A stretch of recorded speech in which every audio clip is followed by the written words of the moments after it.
Hey James, welcome back to NVC Dudes. Hey man, it's been a while. Yeah, we're just dudes talking about NVC, That's and right. That's nonviolent communication, right? that's right, nonviolent communication. And we had a really juicy topic. The previous episode, we were talking about the current climate and the fact that we have police officers that are some police officers that are using uh, power, and kind of touched a little bit on that differential of power and how to restore some balance there. So I'm kind of curious as to your thoughts about that. Like, how do we do that? How could we restore balance of power to an entity which is clearly built to suppress? Yeah, at least for right now, because there's only so much I can, control and talk about. I'd like to bring it home, like in terms of power over or power under dynamics that both you and I might have. Okay. And I heard about this in a training on nonviolent leadership and social justice by Roxy Manning. And she's an NVC trainer that's done a lot of social justice work, and I really, really enjoy her stuff.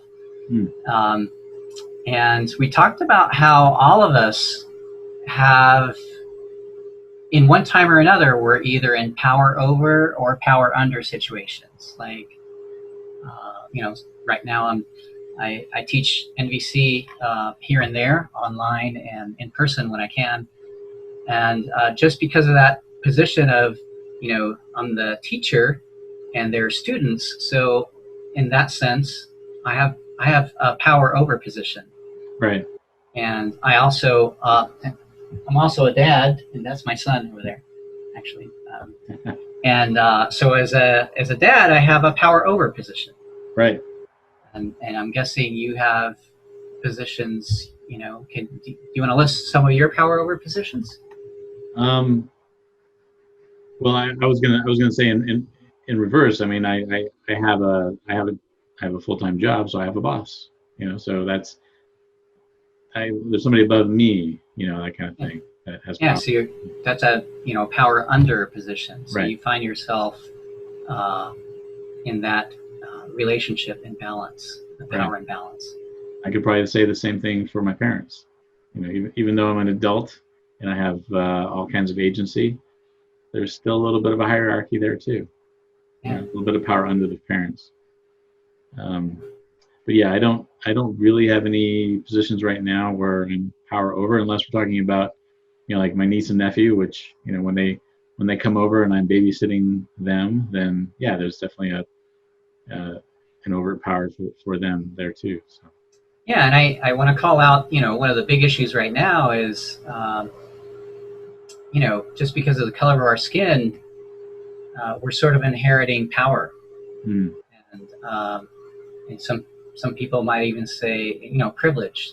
Both of you and I have educational degrees, and at least my parents went to college. They have advanced degrees, and so that gives me some privilege and power that other people may not have, right? Right. And there's an edge, right? There's an edge. There's an edge. Yeah. Yeah, there's an edge there. And I think just having a conversation about it is important. And that's kind of takes us back to the position of a policeman or policewoman, the security person, right? Yeah. The agreement enforcer person or the community. So it seems like they have, because of their position of power, because they've been tasked and given the trust of the community to enforce the agreements that you have, to enforce the laws. Currently that's the system that we have. We have laws, and people are, they're supposed to follow them. Right. Those agreements. Yeah, and so there seems to be like a personal responsibility that's required of people in that position of power. And I'm talking about, if we go back to the 0 step, right? That they have to be self-connected. Hopefully they're bought into this idea of, hey, I can have a conversation. So my intention is to connect, but they also need to have the skills and the ability to be aware of their thoughts, of their judgments. Mm-hmm. Hey, and we all have implicit bias, right? Let's call it out. Some people call it, implicit racism or whatever, but I like the term implicit bias because it calls out the sort of like the survival strategy that we inherited from our ancestors, the cave dwellers, Right.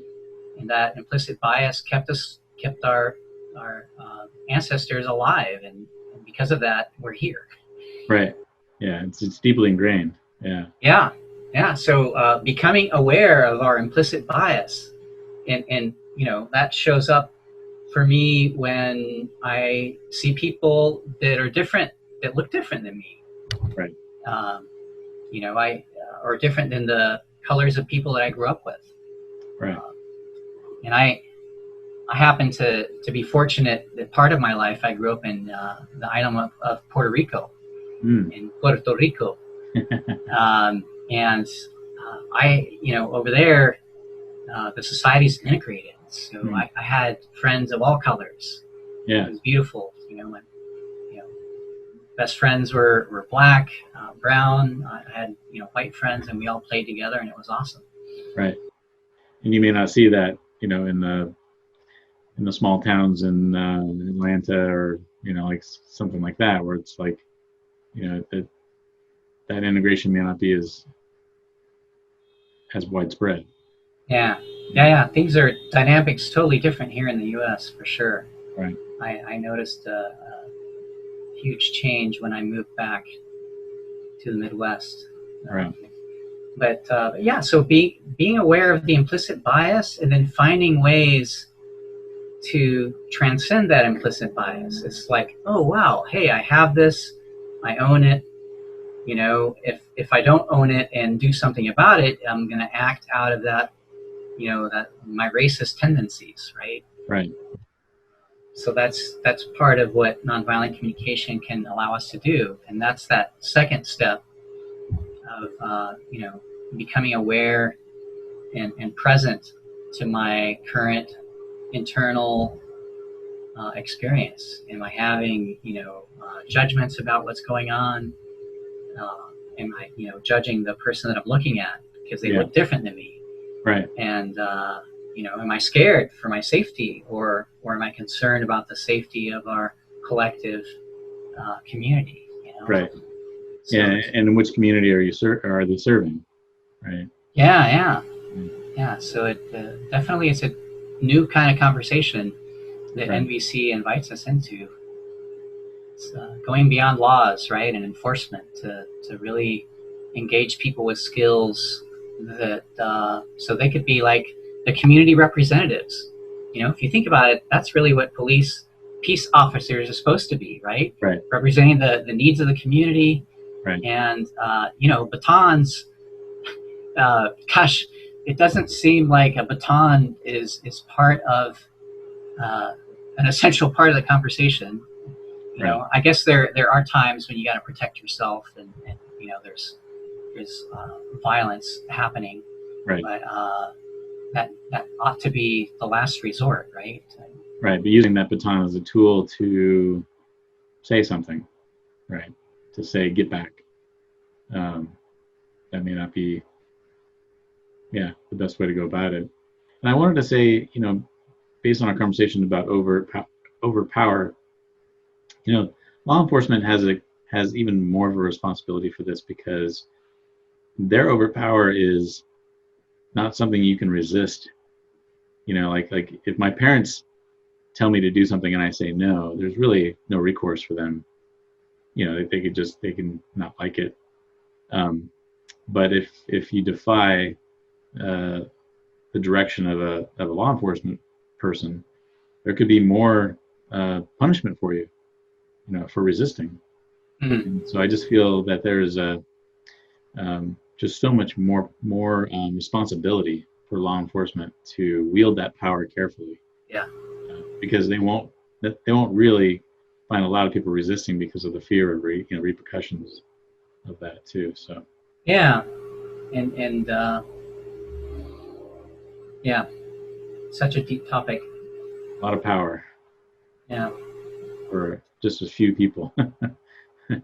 Yeah. So hopefully this was. Well, I enjoyed this little segment of the conversation, and this feels like a good a wrap. A wrap for now. As we say. Does it feel complete for you? You want to add anything else to it? No, that was the only thing on my heart that I wanted to get out there before we complete this. But yeah, I really enjoyed the conversation, James. Yeah. Thanks, man. All right. Talk to you later. Talk to you in a bit.